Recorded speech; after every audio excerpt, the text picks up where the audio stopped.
There are no rules if you're a boy. If you're a girl, you have to play the game. You are allowed to be pretty and cute and sexy, but don't act too smart. Don't have an opinion. Don't have an opinion that is out of line with the status quo, at least. You are allowed to be objectified by men and dress like a slut, but don't own your sluttiness. And do not, I repeat, do not share your own sexual fantasies with the world. As women, we have to start appreciating our own worth and each other's worth. Seek out strong women to befriend, to align yourself with, to learn from, to be inspired by, to collaborate with, to support. The entertainment business is still very sexist. It's still very male-dominated. And as a woman, I did not see enough female role models given the opportunity to do what I knew I had to do.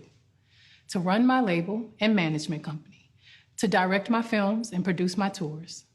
That meant ownership, owning my masters, owning my art, owning my future, and writing my own story.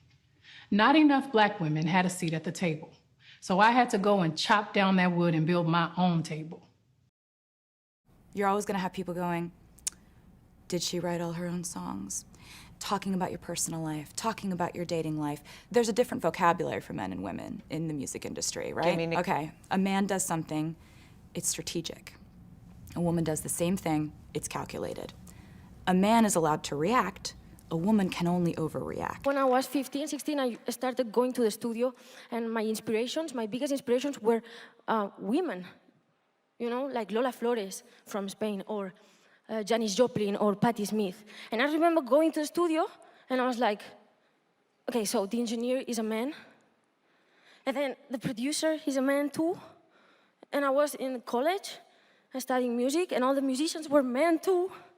You know, it was cool. But not, you know, come on. And I will never stop till I find and I see the same number of women as men in the studio. I feel like there's a poor representation of all different types of women in music, and particularly in pop music. Okay. And I do feel like the most prominent image that we're seeing is of women without a lot of clothes on, like just flaunting like all their assets, you know, physical assets. I'm not like, hide your ass, but it shouldn't be the only thing of every artist that's performing that you're seeing.